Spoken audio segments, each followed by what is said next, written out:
രാഹുൽ മാങ്കൂട്ടത്തിന്റെ വിഷയം സംബന്ധിച്ച് ഇപ്പോഴും ഈ കേസ് കെട്ടിച്ചമച്ചതാണെന്നുള്ള അഭിപ്രായമാണ് എനിക്ക് ഇപ്പോഴും ഉള്ളത്. ഷഹനാസിന്റെ വാദങ്ങളെല്ലാം നിങ്ങൾ ബൈബിളായിട്ട് തന്നെ അങ്ങ് എടുത്തോ, കുഴപ്പമില്ല, അത് മുഴുവൻ ശരിയാണെന്ന് തന്നെ വിചാരിച്ചു. അങ്ങനെയെങ്കിൽ മുകേഷ് എന്ന് പറഞ്ഞവനെതിരെ പിണറായി സർക്കാർ തന്നെ കുറ്റപത്രം കൊടുത്തപ്പോഴത്തേക്ക് നിങ്ങളുടെ ഈ വർത്താനം എവിടെ പോയി? ഗണേഷ് കുമാറിനെ നിങ്ങൾ എന്തുകൊണ്ടാണ് മന്ത്രിസഭയിൽ വെച്ചിരിക്കുന്നതെന്ന് പിണറായി വിജയനോട് ചോദിക്കാൻ ഏതെങ്കിലും ഒരു മാധ്യമപ്രവർത്തകന് നാട്ടിലുണ്ടോ? ഏതെങ്കിലും കേരളത്തിലൊരു മാധ്യമപ്രവർത്തകന് സ്ത്രീപീഡന വിഷയത്തിൽ പുറത്താക്കിയ പി ശശിയെ നിങ്ങൾ എന്തുകൊണ്ട് നിങ്ങളുടെ ഓഫീസിൽ വെച്ചിരിക്കുന്നത് പിണറായി വിജയനോട് ചോദിക്കാതെ നാട്ടിലുണ്ടോ? ആ പരാതി ബ്ലൂ ബട്ടർഫ്ലൈസ് എന്ന് പറഞ്ഞിട്ട് ഒരു ഇമെയിൽ ഐ ഡിയിൽ നിന്നാണ്.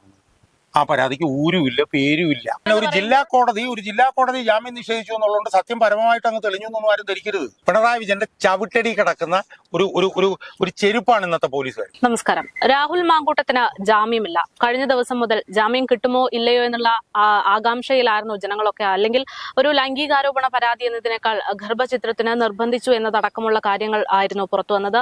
സർ, 2 ദിവസത്തെ വാദപ്രതിവാദങ്ങൾക്കൊടുവിലാണ് ഇപ്പോൾ രാഹുൽ മാങ്കൂട്ടത്തിന് ജാമ്യമില്ല എന്ന് പറയുന്നത്. സാധാരണഗതിയിൽ ജാമ്യം എന്ന് പറയുന്നത് ഏത് കേസിലാണെങ്കിലും കൊടുക്കുന്നത് പതിവാണ്. പക്ഷേ 2 ദിവസത്തോളം വാദിക്കുന്നു, എന്നിട്ട് ജാമ്യമില്ല എന്നുള്ള അവസ്ഥയിലേക്ക് എത്തുകയാണ്. എന്ത് തോന്നുന്നു ഈ ഒരു സമയത്ത്? ഇത് രണ്ട് ദിവസം വാദിച്ച് ജാമ്യമില്ല എന്നുള്ളതിലേക്ക് എത്തുമ്പോൾ രാഹുൽ മാങ്കൂട്ടത്തിന് എതിരായിട്ടുള്ള തെളിവുകൾ കോടതി പരിഗണിച്ചുകൊണ്ടായിരിക്കുമല്ലോ രാഹുൽ മാങ്കൂട്ടത്തിന് ജാമ്യം കൊടുക്കാതിരിക്കും. അപ്പം രാഹുൽ മാങ്കൂട്ടത്തിനെതിരായിട്ടുള്ള വാദഗതികൾക്കായിരിക്കാം കോടതി മുൻതൂക്കം കൊടുത്തിട്ടുള്ളത്. ആ മുൻതൂക്കം കൊടുത്തിട്ടുള്ളത് കൊണ്ട് ആയിരിക്കാം രാഹുൽ മാങ്കൂട്ടത്തിന് ജാമ്യം നിഷേധിക്കപ്പെട്ടിട്ടുള്ളത്. പക്ഷെ കോടതി ഏത് വിഷയത്തിനാണ് കൂടുതൽ മുൻതൂക്കം കൊടുത്തത് എന്നുള്ളതായിരിക്കണം. ഞാൻ മനസ്സിലാക്കുന്നത് കോടതി മുൻതൂക്കം കൊടുത്തതായി എനിക്ക് മനസ്സിലാക്കാൻ കഴിഞ്ഞത് 8 ദിവസമായി ഇയാൾ ഒളിവിലായിരുന്നു എന്നുള്ളത്. 8 ദിവസമായി ഇയാൾ ഒളിവിലായിരുന്നു എന്നത് ഇയാൾ അന്വേഷണത്തോട് സഹകരിക്കാത്തതിൻ്റെ ഒരു ഉദാഹരണമായി അവിടെ വന്നു എന്നുള്ളത്.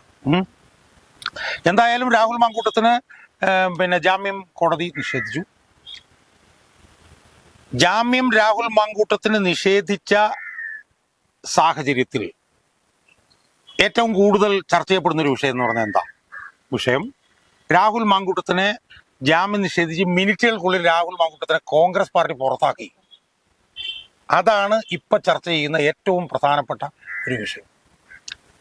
രാഹുൽ മാങ്കൂട്ടത്തിനെ കോൺഗ്രസ് പുറത്താക്കിയതോടുകൂടി ഇനി കോൺഗ്രസിനെ ആ കാര്യത്തിൽ വിമർശിക്കാൻ കോൺഗ്രസിന്റെ എതിരാളികൾക്ക് ഒരു അവകാശവുമില്ല എന്നുള്ള നിലയിലേക്ക് കാര്യങ്ങൾ എത്തി.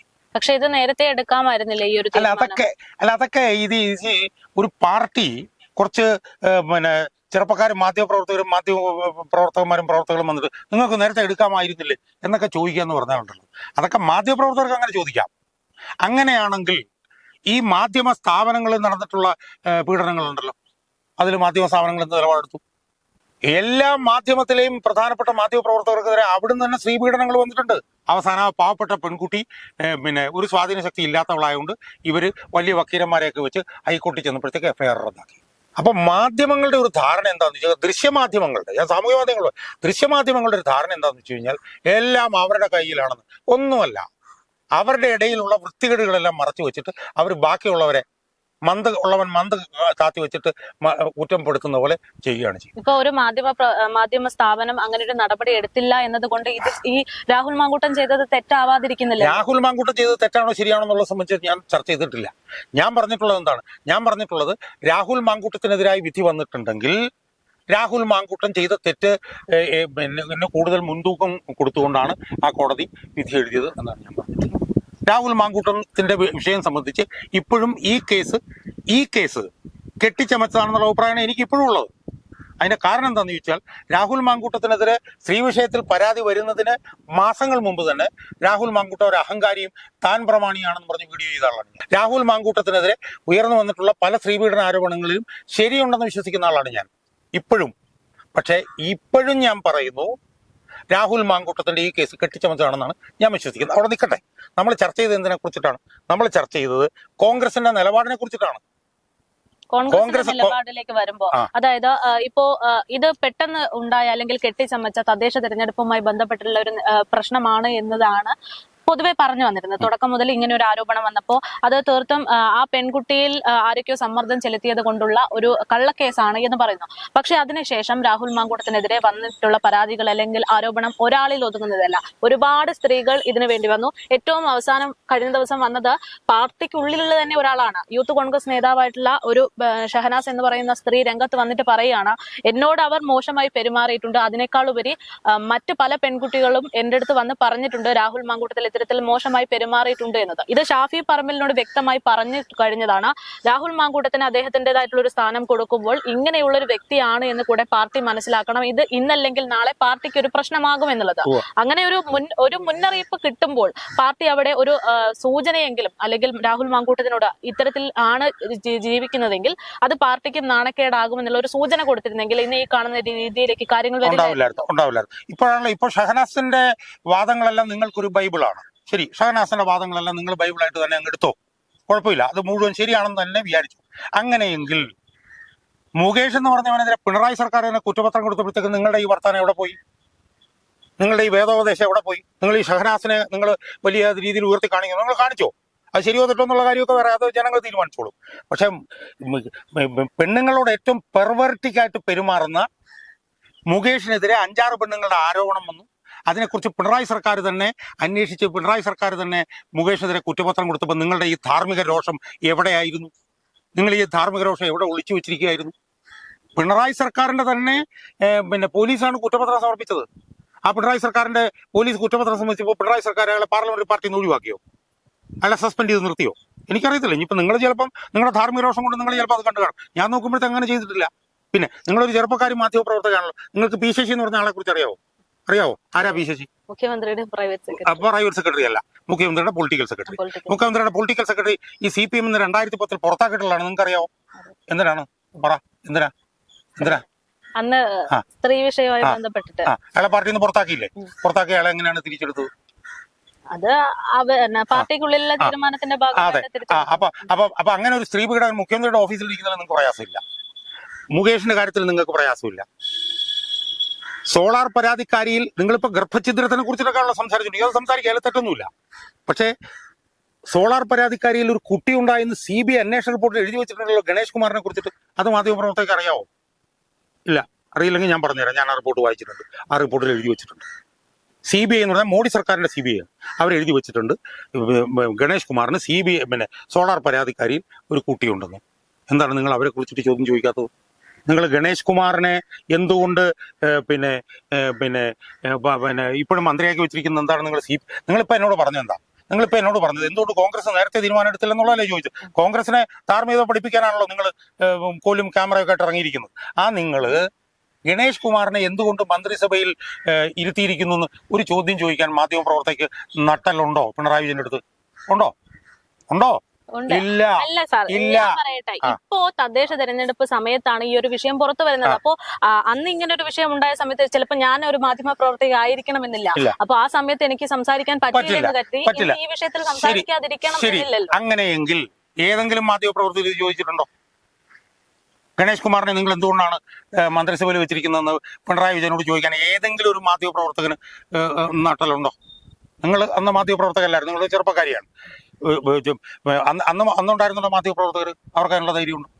ഏതെങ്കിലും കേരളത്തിലൊരു മാധ്യമ പ്രവർത്തകന് സ്ത്രീപീഡന വിഷയത്തിൽ പുറത്താക്കിയ പി ശശിയെ നിങ്ങൾ എന്തുകൊണ്ട് നിങ്ങളുടെ ഓഫീസിൽ വെച്ചിരിക്കുന്നത് പിണറായി വിജയനോട് ചോദിക്കാതെ നാട്ടിലുണ്ടോ? അത് ചോദിക്കുന്നത് എന്തുകൊണ്ടാണ്? 3 നടപടി എടുത്തു ആദ്യം കോൺഗ്രസ്. ഇയാൾക്കെതിരെ ഈ പറഞ്ഞ പോലെ ആരോപണത്തിന്റെ പെരുമഴ. നിങ്ങൾ ഒരുപാട് സ്ത്രീകൾ എന്നൊക്കെ പറഞ്ഞിട്ട് പറയുന്നുണ്ട്. അതൊന്നും എനിക്കറിയില്ല. അതൊക്കെ ആർക്കും എന്ത് വേണേലും പറയാം. ആർക്കും എന്ത് റിപ്പോർട്ട് പുറത്തു വന്നിട്ടുണ്ട്. അത് എവിടുന്നാ പരാതി വന്നെന്നറിയാമോ? അല്ലല്ല, ഞാൻ പറഞ്ഞു വരുന്നത് ഇതൊക്കെ നിങ്ങൾ ഇതൊക്കെ എടുക്കുമ്പോ ഇതിനെക്കുറിച്ചൊക്കെ ഒന്ന് മനസ്സിലാക്കണം. ആ പരാതി എവിടുന്നാ വന്നെന്ന് അറിയാവോ? അറിയില്ല. ആ പരാതി ബ്ലൂ ബട്ടർഫ്ലൈസ് എന്ന് പറഞ്ഞിട്ട് ഒരു ഇമെയിൽ ID-യിൽ നിന്നാണ് വന്നത്. ആ പരാതിക്ക് ഊരുമില്ല പേരുമില്ല. മനസ്സിലായില്ലേ? എന്നിട്ട് KPCC എന്താ ചെയ്തത്? നിങ്ങളിപ്പോൾ KPCCയെ പഠിപ്പിക്കാൻ ഇറങ്ങിയിരിക്കുകയാണല്ലോ. KPCC ഇന്നെന്താണ് തീരുമാനം എടുക്കാഞ്ഞത്? മിനിഞ്ഞാന്ന് എന്താണ് തീരുമാനം എടുക്കാഞ്ഞെന്നല്ല ചോദിച്ചു. ആ KPCC ആ ഊരും പേരും ഇല്ലാതെ പരാതി വന്നപ്പോൾ പോലും അവർ പിണറായി വിജയന്റെ DGPക്കാണ് അവരത് കൈമാറിയത്. അതിന് നിങ്ങളവരെ കുറ്റപ്പെടുത്തി, നിങ്ങളവരെ ശ്ലാഘിച്ചില്ലെങ്കിലും വേണ്ടില്ല, അവരെ കുറ്റപ്പെടുത്തരുത്. അങ്ങനെ കുറ്റപ്പെടുത്തുകയാണെങ്കിൽ അതിനേക്കാൾ 1,00,000 ഇരട്ടി വലിയ കുറ്റം ചെയ്തവർ ഇവിടെ ഇരിപ്പുണ്ട്. അവരെ നിങ്ങൾ കുറ്റപ്പെടുത്തണ്ടേ? നിങ്ങളിതെല്ലാം പറയുന്നുണ്ടല്ലോ, ഷഹനാസ് പറഞ്ഞു, മറ്റവര് പറഞ്ഞു, മറിച്ചവര് പറഞ്ഞു, മറ്റേ 23-കാരിയുടെ പരാതി വന്നു, എന്തൊക്കെ നിങ്ങൾ വലിയ വായിൽ പറയുന്നുള്ളൂ, പറഞ്ഞോളൂ. പക്ഷെ ആ പറയുമ്പോഴും CPM-ന്റെ 2 ഉന്നത നേതാക്കന്മാർ ജയിലിൽ കിടക്കുന്ന എന്താണ് നിങ്ങൾ കാണാത്തെ? 46 വർഷമായി CPM-ന്റെ ജില്ലാ സെക്രട്ടേറിയറ്റ് മെമ്പർ ആയിരുന്നില്ലേ പത്മകുമാർ? അയാൾ എന്തിനാ ജയിലിൽ കിടക്കുന്നത്? ശബരിമല സ്വർണ്ണം അടിച്ചുകൊണ്ട്, അയ്യപ്പന്റെ സ്വർണ്ണം അടിച്ചുകൊണ്ട് പോയിട്ടല്ലേ? അതെന്താണ് മാധ്യമപ്രവർത്തകർ കാണാത്തത്? ഈ സൂര്യന് താഴെയുള്ള ഏറ്റവും വലിയ വിഷയം പിന്നെ രാഹുൽ മാങ്കൂട്ടമാണോ? രാഹുൽ മാങ്കൂട്ടം വിഷയം തന്നെയാണ്, സംശയമൊന്നുമില്ല. രാഹുൽ മാങ്കൂട്ടം സ്ത്രീ പിടിപ്പിച്ചിട്ടുണ്ട്, തെറ്റ് തന്നെയാണ്. പക്ഷെ നിങ്ങൾ ഈ തെരഞ്ഞെടുപ്പിന് മുമ്പിൽ പത്മകുമാർ ജയിലായത് എന്താ ചോദിക്കാത്തത്? നിങ്ങൾ പിന്നെ വാസു ജയിലായത് എന്താ ചോദിക്കാത്തത്? നിങ്ങൾ CPM-കാരായിട്ടുള്ള മുരാരി ബാബുവും സുധീഷ് കുമാറും CPM-കാരവരെല്ലാം ജയിലിൽ കിടക്കാനുള്ളത് എന്താ ചോദിക്കാത്തത്? അവർക്ക് മുൻകൂർ ജാമ്യം നിഷേധിച്ചല്ലോ കോടതി. നിങ്ങളെന്താ അതിനെക്കുറിച്ച് ചോദിക്കാത്തത്? അവർ റിമാൻഡ് റിപ്പോർട്ടിൽ പിന്നെ അവരിതിന്റെ സൂത്രധാരകരാണെന്ന് SIT കണ്ടുപിടിച്ചല്ലോ. നിങ്ങൾ അതിനെക്കുറിച്ച് എന്താ ചോദിക്കാത്തത്? അവരുടെ കസ്റ്റഡി വീണ്ടും 14 ദിവസത്തേക്ക് നീട്ടിയല്ലോ. നിങ്ങളതെന്താ ചോദിക്കാത്തത്? അതൊന്നും നിങ്ങൾക്ക് പ്രശ്നമല്ല. നിങ്ങൾക്ക് പ്രശ്നം രാഹുൽ മാങ്കൂട്ടം മാത്രമാണ്, അതും തെരഞ്ഞെടുപ്പിന് മുമ്പ്. ഇതൊക്കെ ജനങ്ങൾക്ക് നല്ലപോലെ മനസ്സിലാവുന്നു. ഇതിലിപ്പോ ഈ പറയുന്നത് പോലെ സാറിന്റെ ഒരു വിലയിരുത്തൽ പ്രകാരം മാധ്യമപ്രവർത്തകര് KPCC-യെ പഠിപ്പിക്കാൻ വേണ്ടി ഇറങ്ങി എന്ന് പറയുന്നു. അതെന്താണ് എന്ന് ചോദിക്കുമ്പോൾ തുടക്കം മുതൽ തന്നെ ഈ ഒരു വിഷയം പുറത്തു വന്നപ്പോൾ നമ്മൾ അല്ലെങ്കിൽ മാധ്യമപ്രവർത്തകർ ചോദിക്കുന്ന ഒരു ചോദ്യമുണ്ട്, പാർട്ടിയുടെ നിലപാട് എന്താണ്, പാർട്ടിക്ക് ഈ വിഷയത്തിൽ എന്തെങ്കിലും അഭിപ്രായമുണ്ടോ എന്ന്. തുടക്കം മുതൽ തന്നെ പാർട്ടി പറഞ്ഞൊരു കാര്യം, രാഹുൽ മാങ്കൂട്ടത്തിൽ അത്തരത്തിൽ മോശമായിട്ട് ആരോടെങ്കിലും ബിഹേവ് ചെയ്തിട്ടുണ്ടോ എന്ന കാര്യങ്ങൾ തങ്ങൾക്ക് അറിയില്ല, അത്തരത്തിലൊരു പരാതിയും പാർട്ടിക്ക് ഇതുവരെ കിട്ടിയിട്ടില്ല. ഇങ്ങനെ ഒരു നിലപാടിലാണ് കഴിഞ്ഞ ദിവസം KPCC-യിലേക്ക് പരാതി വരുന്നത് വരെ ഓരോ ആളുകളും പറഞ്ഞിരുന്നത്, ഓരോ പാർട്ടി പ്രവർത്തകരും പറഞ്ഞിരുന്നത്. പക്ഷെ പരാതി കിട്ടിയതിനു ശേഷം രാഹുൽ മാങ്കൂട്ടത്തിന് നടപടി ഉണ്ടാകുമെന്നുള്ള സാഹചര്യത്തിലാണ് പാർട്ടി പറയുന്നത്, അല്ലെങ്കിൽ പാർട്ടിക്കുള്ളിൽ തന്നെ ഇത്തരത്തിലുള്ള കാര്യങ്ങൾ നേരത്തെ അറിയാമായിരുന്നു എന്ന് പുറത്തു വരുന്നത്. അതായത് നിലപാടുകളിൽ നിന്ന് പെട്ടെന്ന് ഒരു മാറ്റം വന്നത്. നിർഭാഗ്യവശാൽ എനിക്ക് നിങ്ങളോട് പറയുന്നതിൽ വിഷമം. നിങ്ങൾക്ക് ഇതിനെക്കുറിച്ച് ഒന്നും ഒരു ചുക്കും ചുണ്ണാമ്പും നിങ്ങൾക്ക് അറിയില്ല. അതുകൊണ്ടാണ് നിങ്ങൾ ഇതുപോലുള്ള മണ്ടത്തരങ്ങൾ വിളിച്ചു പറയുന്നത്. മണ്ടത്തരങ്ങളാണ് നിങ്ങൾ വിളിച്ചു പറയുന്നത്. എന്താ അതിന്റെ കാര്യം ഞാൻ തെളിയിച്ചു തരാം. രാഹുൽ മാങ്കൂട്ടത്തിനെതിരെ പിന്നെ കുറെ ഓഡിയോ സന്ദേശങ്ങളും കുറെ വാട്സാപ്പ് ചാറ്റുകളും വന്ന് മണിക്കൂറുകൾക്കുള്ളിൽ തന്നെ അയാളെ യൂത്ത് കോൺഗ്രസിന്റെ സംസ്ഥാന പ്രസിഡന്റ് സ്ഥാനത്ത് നിന്ന് മാറ്റി. മനസ്സിലായില്ലേ? മാറ്റിയിട്ട് അവിടെ നിർത്താമായിരുന്നു. കാരണം CPM അങ്ങനെ ചെയ്യുന്നത്. അവരങ്ങനെ നിന്നില്ല. അതിനുശേഷം അവരെന്താ ചെയ്തത്? അവർ പാർലമെന്ററി പാർട്ടിയിൽ നിന്ന് പുറത്താക്കി, അവർ കോൺഗ്രസിൽ നിന്ന് സസ്പെൻഡ് ചെയ്തു. അതല്ലേ അവരെടുത്ത നിലപാട്. അതിനുശേഷവും ഒരുപാട് കോൺഗ്രസ് പ്രവർത്തകർ രാഹുൽ മാങ്കൂട്ടത്തിനൊപ്പം തന്നെ. അല്ല, അതവിടെ നിൽക്കട്ടെ. അത് അവരുടെ ബോധ്യത്തിന്റെ അടിസ്ഥാനത്തിലായിരിക്കും. അതവിടെ നിൽക്കട്ടെ. കോൺഗ്രസ് എടുത്ത നിലപാട് നിങ്ങളെടുത്ത നിലപാടല്ല. നിങ്ങൾ പറയുന്നത് നിങ്ങൾക്ക് അതിനെക്കുറിച്ച് ധാരണയില്ലാഞ്ഞിട്ടാണ്, അല്ലെങ്കിൽ നിങ്ങളത് ശ്രദ്ധിക്കാഞ്ഞിട്ടാണ്. കോൺഗ്രസ് 3 നിലപാടെടുത്തു കൃത്യമായിട്ട്. എന്നിട്ട് കോൺഗ്രസ് പറഞ്ഞെന്താ?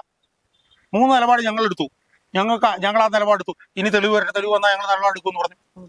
3 നിലപാടെടുത്തു. 3 മാസം CPM-ന് യാതൊരു പ്രശ്നവും ഇല്ലായിരുന്നല്ലോ. നിങ്ങൾക്കും CPM-നെ കുഴൽ കുന്ന നിങ്ങൾക്കും യാതൊരു പ്രശ്നവും ഇല്ലായിരുന്നല്ലോ. ഇലക്ഷൻ പ്രഖ്യാപിച്ചപ്പോഴത്തേക്കും ഓഡിയോയും വാട്സാപ്പ് ചാറ്റും വന്നപ്പോൾ CPM ഇറങ്ങി, നിങ്ങൾ ഇറങ്ങി. നിങ്ങൾ CPM-ന് വേണ്ടിയിട്ടാണോ നിങ്ങളുടെ പരിപാടി? എനിക്ക് മനസ്സിലാവുന്നില്ല. ശരിക്ക് വേണ്ടിയല്ലേ നിങ്ങൾ നിൽക്കേണ്ടത്? ശരിക്ക് വേണ്ടിയാണ് നിൽക്കുന്നതെങ്കിൽ നിങ്ങൾ മുകേഷിനെ കുറിച്ചും PJയെ കുറിച്ചും ഗണേഷ് കുമാറിനെ കുറിച്ചും ചോദിക്കേണ്ടത്. ഇപ്പൊ രാഹുൽ മാങ്കൂട്ടത്തിന്റെ സ്ത്രീപീഡനമാണോ ലോകത്തിലെ ഏറ്റവും വലിയ പ്രശ്നം? മുകേഷിന്റെ സ്ത്രീപീഡനം പ്രശ്നമല്ലേ? ഇപ്പൊ രാഹുൽ മാങ്കൂട്ടത്തിന് എന്തുകൊണ്ടാണ് ജനങ്ങൾ വിശ്വസിക്കുന്നത്? അവനെ കുരുക്കിയതാണെന്നാണ് ജനങ്ങൾ വിശ്വസിക്കുന്നത്. അതുകൊണ്ടാ അവനെ കുരുക്കിയാണെന്നാണ് വിശ്വസിക്കുന്നത്. പിന്നെ ഈ പല പരാതികൾ വരുന്നത് ഈ പല പരാതികൾ എന്ന് പറഞ്ഞാൽ പരാതി ആർക്കെതിരെ? നിങ്ങൾക്ക് ഇപ്പൊ ഞാൻ ചോദിക്കട്ടെ, നിങ്ങൾക്ക് എനിക്കെതിരെ നാളെ ഒരു പരാതി പറയാം. ഞാൻ നിങ്ങളെ അവിടെ എവിടെയും കൊണ്ടുപോയെന്നും പറഞ്ഞിട്ട് പറയാം. അങ്ങനെ വന്നുകൊണ്ട് വല്ല കാര്യമുണ്ടോ? കോടതി കൊടുത്തു, കോടതി ജാമ്യം കൊടുത്തു. അതുകൊണ്ട് കോടതി ജാമ്യം കൊടുത്തില്ല, അവിടെയാണ് പ്രശ്നം. കോടതി ജാമ്യം കൊടുത്തില്ല. അതുകൊണ്ട് ഡിജിറ്റൽ തെളിവുകളുണ്ട്, നിർബന്ധിതമായിട്ട് ഗർഭചിത്രം നടത്താൻ അയാൾ പ്രവർത്തിച്ചിരുന്നു എന്നതിന്റെ തെളിവുകളുണ്ട്. കോടതിയിൽ അത് പുറത്തേക്ക് കൊണ്ടിട്ട് നമുക്ക് നോക്കാം, ശരിയാണോ തെറ്റാണോ നമുക്ക് നോക്കാം. പിന്നെ ഒരു ജില്ലാ കോടതി ജാമ്യം നിഷേധിച്ചു എന്നുള്ളതുകൊണ്ട് സത്യം പരമമായിട്ട് അങ്ങ് തെളിഞ്ഞു എന്നൊന്നും ആരും ധരിക്കരുത്. ഞാൻ പറഞ്ഞല്ലോ, രാഹുൽ മാങ്കൂട്ടം സംബന്ധിച്ച് എന്റെ വ്യക്തമായിട്ടും ശക്തമായിട്ടുള്ള അഭിപ്രായം ഇപ്പോഴും രാഹുൽ മാങ്കൂട്ടം ശരിയല്ലെന്ന് തന്നെയാണ്. മനസ്സിലായി? അത് വളരെ നേരത്തെ തന്നെ ഞാൻ പറഞ്ഞിട്ടുണ്ട്. രാഹുൽ മാങ്കൂട്ടത്തിനെതിരെ നിങ്ങളൊന്നും ഈ ഇത് എടുത്ത് ഇറങ്ങുന്നതിന് മുമ്പ് തന്നെ രാഹുൽ മാങ്കൂട്ടം ഏറ്റവും വലിയ അഹങ്കാരിയാണെന്നും രാഹുൽ മാങ്കൂട്ടം ഏറ്റവും വലിയ താൻ പ്രവണയാണെന്നും ഞാൻ പറഞ്ഞ വീഡിയോകൾ പ്രതിപക്ഷത്തിൽ കിടപ്പുണ്ട്.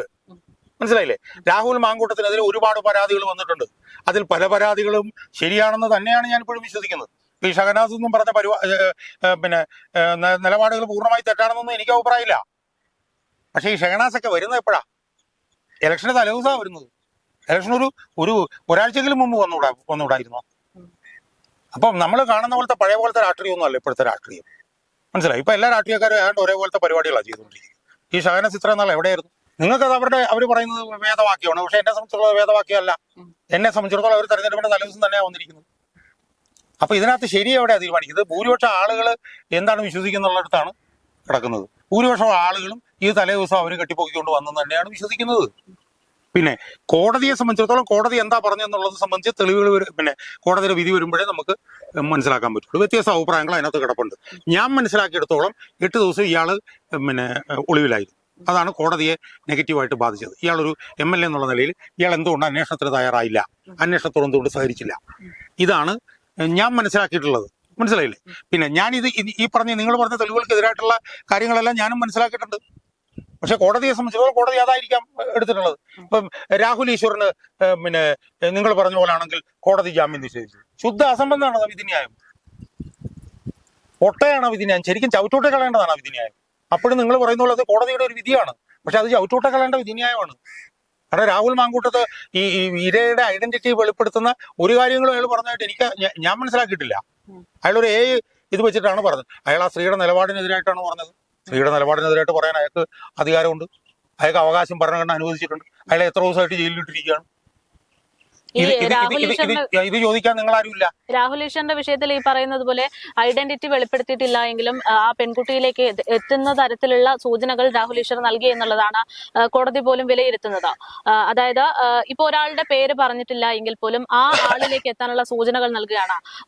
അപ്പോ സ്വാഭാവികമായിട്ടും ജനങ്ങൾക്ക് ഞാൻ ചോദിക്കുന്നത് നിങ്ങൾ ഈ പറഞ്ഞുകൊണ്ടിരിക്കുന്നല്ല ആരുടെ വാദം? പിണറായി വിജയന്റെ വാദമാണ് നിങ്ങൾ ഈ തട്ടിമുളിച്ചോണ്ടിരിക്കുന്നത്. ഈ പിണറായി വിജയന്റെ വാദം തട്ടിമുളിക്കാനാണോ നിങ്ങൾ മാധ്യമപ്രവർത്തകരായിട്ട് ഇറങ്ങിയിട്ടുള്ളത്? അല്ല, ഒരിക്കലല്ല. അതിന്റെ കാര്യം എന്താണെന്നറിയോ? അതിന്റെ കാര്യം എന്ന് പറഞ്ഞാൽ നിങ്ങളെടുത്ത് പുസ്തകം വായിക്കണം. നിങ്ങൾ ആ വിധിന്യായം ഒന്ന് വായിച്ചു നോക്കണം. നിങ്ങൾ ആ വിധിന്യായം ആരോടെങ്കിലും ചോദിക്കണം, അതിനകത്ത് എന്താ പറഞ്ഞിരിക്കുന്നത്. അതിനകത്ത് 75A എന്നങ്ങാണ്ട് പറഞ്ഞിട്ട് BNSL ഒരു വകുപ്പാണ് കൊടുത്തിരിക്കുന്നത്. ആ വകുപ്പ് എന്താണെന്ന് നിങ്ങളെടുത്ത് വായിച്ചു നോക്കും. ആ വകുപ്പ് വായിച്ചു നോക്കുമ്പോഴത്തേക്കും മാത്രമേ ഈ കോടതി പറഞ്ഞ പൊട്ടത്തരം എന്താണെന്ന് നിങ്ങൾക്ക് മനസ്സിലാവുള്ളൂ. പക്ഷേ ഗതികേട് എന്താണെന്ന് ചോദിച്ചാൽ ഇതൊന്നും നിങ്ങൾ നോക്കത്തില്ല. നിങ്ങളിത് കിട്ടുമ്പോൾ തന്നെ ക്യാമറ ആയിട്ട് ഇറങ്ങിയിട്ട് ഏറ്റവും സീനിയർ 50-60 വർഷം രാഷ്ട്രീയത്തിൽ നിന്നവരെടുത്ത് ചെന്നിട്ട് നിങ്ങൾ ചോദിക്കും നിങ്ങളെന്താ മെനിഞ്ഞാന്ന് എടുക്കാഞ്ഞത്? കാരണം നിങ്ങളൊരു മാധ്യമപ്രവർത്തകയാണ്. നിങ്ങൾക്ക് രമേശ് ചെന്നിത്തലയോടും നിങ്ങൾക്ക് സണ്ണിയോടുണ്ട്. അത് തെറ്റാണെന്ന്. അങ്ങനെ നിങ്ങൾ ചെയ്യരുത്. സത്യം മനസ്സിലാക്കണം നിങ്ങൾ. മനസ്സിലായോ? രാഹുൽ ഈശ്വരനോടൊക്കെ ചെയ്യുന്ന ഏറ്റവും വലിയ വൃത്തികേടാണ്. ആ വിധി ഏറ്റവും ചവറ്റോട്ടെ കളയേണ്ട വിധിയാണ്. ആ വിധി ഇപ്പോൾ അടുത്ത കോടതിയിലേക്ക് വരുമ്പോൾ നിങ്ങൾക്ക് കാണാൻ കഴിയും. അതുകൊണ്ട് ഒരു കോടതി വിധി വന്നു എന്ന് പറഞ്ഞത് പരമമാണ് എന്ന് നമ്മൾ വിചാരിക്കരുത്. ജനങ്ങൾ വിശ്വസിക്കുന്നത് ഈ തെരഞ്ഞെടുപ്പിന്റെ ഒരാഴ്ച മുമ്പാണ് കൊണ്ടുവന്നതെന്നും ശബരിമല കൊള്ള മറയ്ക്കാൻ വേണ്ടിയാണ് കൊണ്ടുവന്നതെന്നും ജനങ്ങൾ ഇപ്പോഴും വിശ്വസിക്കുന്നു. ഇപ്പോഴും ഞാൻ വിശ്വസിക്കുന്നത് രാഹുൽ മാങ്കൂട്ടത്തിനെതിരെ എടുത്തിട്ടുള്ള ഈ നിലപാടുകളെല്ലാം ഇലക്ഷനിൽ LDFന് തിരിഞ്ഞടിക്കുമെന്ന് തന്നെയാണ് ഞാൻ ഇപ്പോഴും വിശ്വസിക്കുന്നത്. അത് പറഞ്ഞപ്പോഴാണ് ഇപ്പൊ സാറ് വിലയിരുത്തിയത്, അല്ലെങ്കിൽ ഞാൻ പറയുന്ന സാർ അങ്ങനെയായിരിക്കും മനസ്സിലാക്കിയത്, കോൺഗ്രസിനെ മാത്രം സപ്പോർട്ട് ചെയ്യുന്നു എന്ന തരത്തിൽ. അങ്ങനെയല്ല. എനിക്കുള്ള സംശയം എന്ന് പറയുന്നത് CPM-ന് ഈ പറയുന്ന CPM-ലേക്ക് വരുമ്പോൾ ഏറ്റവും പ്രധാനപ്പെട്ട കാര്യം രാഹുൽ മാങ്കൂട്ടത്തിന്റെ അറസ്റ്റ് തന്നെയാണ്. കേരള പോലീസ് എത്രമാത്രം ബ്രില്യന്റ് ആണെന്ന് പല കേസുകളിലും നമ്മൾ കണ്ടതാണ്. ഇത്രയും പെട്ടെന്ന് പ്രതികളെ പിടിക്കുന്നതും നടപടികൾ എടുക്കുന്നതൊക്കെ ഉണ്ട്. പക്ഷെ എത്തുന്നത് 1 മണിക്കൂർ മുമ്പ് രാഹുൽ മാങ്കൂട്ടം ആ ഒരു സ്ഥലത്ത് നിന്ന് പോയി എന്ന തരത്തിലാണ് പോലീസ് പല സ്ഥലത്തും എത്തുമ്പോൾ മനസ്സിലാക്കുന്നത്. അതായത് പോലീസിന്റെ ഒരു വീഴ്ച, അല്ലെങ്കിൽ പോലീസ് മനഃപൂർവ്വം ഇതിൽ നിന്ന് മാറി നിൽക്കുന്നുണ്ട്, അല്ലെങ്കിൽ സർക്കാരിന്റെ ഒരു ഇടപെടൽ അവിടെ ഉണ്ടാകുന്നതായിട്ട് തോന്നുന്നുണ്ടോ? അങ്ങനെ ഒരു സംശയവും ഞങ്ങൾക്കുണ്ട്. അല്ല, അതായത് ഇന്നിപ്പോ രമേശ് ചെന്നിത്തല എടുത്ത് ചെന്നിട്ട് നിങ്ങൾ ചോദിച്ചു എന്തുകൊണ്ട് അറസ്റ്റ് ചെയ്യാത്തത്? രമേശ് ചെന്നിത്തല നിങ്ങൾ പോയി പിണറായിന്റെ അടുത്ത് ചോദിക്കുക അറസ്റ്റ് ചെയ്യാത്തത്. ഞങ്ങൾ അറസ്റ്റ് ചെയ്ത് തരണോ? എന്നിട്ട് രമേശ് ചെന്നിത്തല പറഞ്ഞു ഞാൻ ആഭ്യന്തരമന്ത്രിയായിട്ട് ഇരുന്നിട്ടുള്ളതാണ്, ഞാൻ ആഭ്യന്തരമന്ത്രിയായിരുന്നു 24 മണിക്കൂറിൽ ഞാൻ അറസ്റ്റ് ചെയ്തത്. മനസ്സിലായി? പിന്നെ പോലീസിനെ കുറിച്ചിട്ട് എൻ്റെ അടുത്തൊന്നും പറയേണ്ട കാര്യമില്ല. എനിക്കറിയാം പോലീസിൽ നിന്നുള്ള അനുഭവം. കഴിഞ്ഞ ദിവസം തന്നെ എൻ്റെ വീട്ടിലുണ്ടായ അനുഭവം എനിക്കറിയാം. ഞാൻ ഇല്ലാത്തപ്പോൾ എൻ്റെ വീട്ടിൽ ഒന്ന് സെർച്ച് വാറന്റ് പ്രകാരം പിന്നെ എൻ്റെ വീട്ടിൽ നിന്ന് ജോലിക്കാരിയെ വരട്ടി ആണ് അവർ പോയത്. മനസ്സിലായി? ഇന്ന് നമ്മൾ പോലീസിനെ കുറിച്ച് പറയുന്നതിനകത്ത് യാതൊരു അർത്ഥവുമില്ല. എൻ്റെ ഒരു സുഹൃത്ത് പറഞ്ഞതുപോലെ ഈ TV കാണാനായിട്ട് നമ്മൾ റിമോട്ട് അങ്ങോട്ടും ഇങ്ങോട്ടും മാറ്റുകയാണ് എന്ന് പറഞ്ഞതുപോലെ പിണറായി വിജയന്റെ ചവിട്ടടി കിടക്കുന്ന ഒരു ചെരുപ്പാണ് ഇന്നത്തെ പോലീസുകാർ. മനസ്സിലായില്ലേ? പിണറായി വിജയൻ നിൽക്കാൻ പറഞ്ഞാൽ ഇരിക്കുകയും ഇരിക്കാൻ പറഞ്ഞാൽ കിടക്കാൻ പറഞ്ഞാൽ ഉരുളുകയും ചെയ്യുന്നവരാണ് ഇന്നത്തെ പോലീസുകാർ. അതുകൊണ്ടാണ് ADGP പറഞ്ഞത് വെച്ചുകൊണ്ട് എൻ്റെ വീട്ടിൽ സെർച്ച് വാറന്റിന് വന്നത്, എന്നെ അറസ്റ്റ് ചെയ്യാൻ പോയത്. മനസ്സിലായി? എന്നെ അറസ്റ്റ് ചെയ്യാൻ പോയപ്പോഴത്തേക്ക് ഒരു കോടതി എടുത്ത് ചവിട്ടോട്ടെ കളഞ്ഞു, വേറൊരു കോടതി ശിക്ഷിച്ചു. അത്രേ ഉള്ളൂ. ഇതെല്ലാം ഇടനില കോടതികളാണ്. അതുകൊണ്ട് കോടതി വിധിയൊന്നും നമ്മളത്ര പരമമാണെന്നും പറഞ്ഞൊന്നും നമ്മൾ ഇറങ്ങരുത്. അതൊന്നും പരമമല്ല. ഇത് മേൽക്കോടതി ചെല്ലുമ്പോഴത്തേക്കും ഇതിന്റെ അവസ്ഥ എന്താണെന്ന് അറിയാം. പക്ഷെ ജനങ്ങൾ ബഹുഭൂരിപക്ഷവും ഇത് കെട്ടിച്ചമച്ചതായിരുന്നു എന്ന് തന്നെയാണ് ജനങ്ങൾ വിശ്വസിക്കുന്നത്. അത് കുറച്ച് കഴിയുമ്പോഴത്തേക്ക് നമുക്കത് ബോധ്യമാകും. ഇത് ഞാൻ ചോദിക്കുന്നത് 3 മാസമായിട്ട് ഇതൊന്നും വന്നില്ലല്ലോ, ഒരു സ്ഥലത്തും വന്നില്ലല്ലോ. ഇനി കഴിഞ്ഞ ദിവസം ഈ സ്ത്രീ എവിടെയാണ് കൊണ്ടുവന്ന് പരാതി കൊടുത്തത്? കഴിഞ്ഞ ദിവസം ഈ സ്ത്രീ മുഖ്യമന്ത്രിക്കല്ലേ കൊണ്ടുവന്ന് പരാതി കൊടുത്തത്? ആണല്ലോ. എന്താ മുഖ്യമന്ത്രിയുടെ പോലീസ് അധികാരം? മുഖ്യമന്ത്രിക്ക് പോലീസ് അധികാരമുണ്ടോ? DGPയുടെ അധികാരമുണ്ടോ? CIയുടെ അധികാരമുണ്ടോ? എന്തുകൊണ്ടാണ് പോലീസിന് പരാതി കൊടുക്കാറുള്ളത്? ഇവർക്ക് പൊളിറ്റിക്കലി മോട്ടിവേറ്റഡ് അല്ലെങ്കിൽ ഇവർ പരാതി കൊടുത്തിട്ട് മിണ്ടായിരുന്നാ പോരായിരുന്നോ? ഇവർ മൊഴി കൊടുത്തിട്ട് മിണ്ടായിരുന്നാ പോരായിരുന്നോ? ഇവർ മുഖ്യമന്ത്രി എടുത്തുകൊണ്ട് കൊടുക്കുന്നു, മുഖ്യമന്ത്രി ഉടനെ തന്നെ ക്രൈംബ്രാഞ്ച് മേധാവിക്ക് കൊടുക്കുന്നു, ക്രൈംബ്രാഞ്ച് മേധാവി ഉടനെ തന്നെ മൊഴി എടുക്കുന്നു, ഉടനെ തന്നെ FIR ഇടുന്നു. ഇതൊക്കെ കംപ്ലീറ്റ്ലി പൊളിറ്റിക്കലി മോട്ടിവേറ്റഡ് അല്ലേ? അത് പഴയ പോലല്ല. പണ്ട് TV ചാനൽ മാത്രമുള്ളായിരുന്നു. ഞാനൊക്കെ VS-നോട് ജോലി ചെയ്യും. ഇപ്പൊ സാമൂഹ്യ മാധ്യമങ്ങളുള്ളതുകൊണ്ട് ജനത്തിന് ശരിയും തെറ്റും എല്ലാം അറിയാം. സാമൂഹ്യ മാധ്യമങ്ങളുള്ളതുകൊണ്ട് ഞാനിപ്പോൾ നിങ്ങളോട് ഇങ്ങനെ എനിക്ക് സംസാരിക്കാൻ പറ്റുന്നു. അല്ലെങ്കിൽ ഈ TV ചാനലുകാർ പറയുന്ന പൊട്ടത്തരം മാത്രമേ ജനങ്ങൾ വിശ്വസിക്കുള്ളായിരുന്നു. അതുകൊണ്ട് ഇന്നത്തെ ദൃശ്യമാധ്യമം എന്ന് പറഞ്ഞാൽ പഴയ പോലുള്ള നിഷ്പക്ഷ മാധ്യമങ്ങളൊന്നും അല്ല. ഇന്നത്തെ TV ചാനലുകളിലെല്ലാം പാർട്ടി ഫ്രാക്ഷനുകളുണ്ട്. ന്യൂസ് മലയാളം എന്ന് പറഞ്ഞത് ചാനൽ കൊണ്ടു നടക്കുന്ന സനീഷ് ഇളയടത്തും ഹർഷൻ പൂപ്പാരക്കാരനും ആദ്യാവസാനം CPM കാരനാണ്. മാതൃഭൂമി ചാനലിന്റെ എഡിറ്ററായിട്ടുള്ള രാജീവ് ദേവരാജൻ മാധ്യമപ്രവർത്തനം തുടങ്ങിയത് കൈരളിയിൽ നിന്നാണ്. മനസ്സിലായേ? പലർക്കെതിരെയും ശ്രീപീഡനത്തിന് ആരോപണങ്ങൾ വന്നിട്ടുണ്ട്. അതെല്ലാം മറച്ചു വെച്ചിട്ട് അവർ ഇപ്പം അങ്ങ് മാലാഖമാരും വെള്ളരി പ്രാവുകളാകുക. ഇതൊന്നും ജനം വിശ്വസിക്കത്തില്ല. ഞാനിപ്പോഴും വിശ്വസിക്കുന്നത് ഇത് കെട്ടിച്ചമച്ചതായിരിക്കും എന്ന് തന്നെയാണ്. കോടതി ഇങ്ങനൊരു വിധി വന്നിട്ടുണ്ട്. അതിൽ ആ കോടതി വിധിയോട് എനിക്ക് വിയോജിപ്പില്ല. അത് കോടതി ഒരു നിയമവ്യവസ്ഥയുടെ ഭാഗമാണ്, അവർ കൊണ്ടുവന്നതാണ്. അതുകൊണ്ട് ആ വിധി ഞാൻ അംഗീകരിക്കും. എന്തായാലും നിയമവ്യവസ്ഥയുടെ ഭാഗമായിട്ട് ഇപ്പൊ ഒരു വിധി വരുന്നു. രാഹുൽ മാങ്കൂട്ടത്തിന് ജാമ്യമില്ല എന്നുള്ള വിധി പുറത്തു വരുമ്പോൾ അവിടെ രാഹുൽ മാങ്കൂട്ടത്തിൽ കുറ്റക്കാരനാണോ എന്നുള്ള ഒരു ചോദ്യം വീണ്ടും ആവർത്തിക്കുകയാണ്. നിലവിലത്തെ സാഹചര്യത്തിൽ പൊതുവെ പറയുന്നത് രാഹുൽ മാങ്കൂട്ടത്തിൽ കുറ്റക്കാരനായതുകൊണ്ട് മാത്രമാണ് അങ്ങനെ ഒരു ജാമ്യം നിഷേധിച്ചത് എന്നുള്ള കാര്യമാണ്. പക്ഷേ സാറിന്റെ അഭിപ്രായം കൂടെ പരിഗണിക്കുമ്പോൾ നമുക്ക് രാഹുൽ മാങ്കൂട്ടത്തിനെ പാടെ ഒരു കുറ്റക്കാരനായിട്ട് ചുമത്താൻ പറ്റാത്തൊരു സാഹചര്യത്തിലേക്ക് കൂടെയാണ്. ഇത് രാഷ്ട്രീയ പ്രേരിതമായിട്ടുള്ള ഒരു ആരോപണമായിട്ട് കൂടെ വിലയിരുത്തേണ്ടുന്ന സമയമാണ്. ഇതിൽ പ്രത്യേകിച്ച് മാധ്യമങ്ങളുടെ ഒരു ഇടപെടൽ കൂടെ ചർച്ച ചെയ്യപ്പെടണം. കാരണം നമുക്കറിയാം, ശബരിമല പോലുള്ള നിരവധി പ്രാദേശികമായിട്ടും മറ്റ് പ്രധാനപ്പെട്ടതായിട്ടുള്ള വിഷയങ്ങൾ ഉണ്ടായിട്ട് പോലും തദ്ദേശ തെരഞ്ഞെടുപ്പിൽ രാഹുൽ മാങ്കൂട്ടത്തിന്റെ എതിരെ വന്നിട്ടുള്ള ലൈംഗികാരോപണ ഗർഭചിത്ര പരാതി അത് മാത്രമാണ് ചർച്ച ചെയ്യപ്പെട്ടത്. ഇതിന് പിന്നിൽ പ്രവർത്തിച്ചത് ആരാണ് എന്നതാണ് ഇനി പുറത്തേക്ക് വരാനുള്ളത്.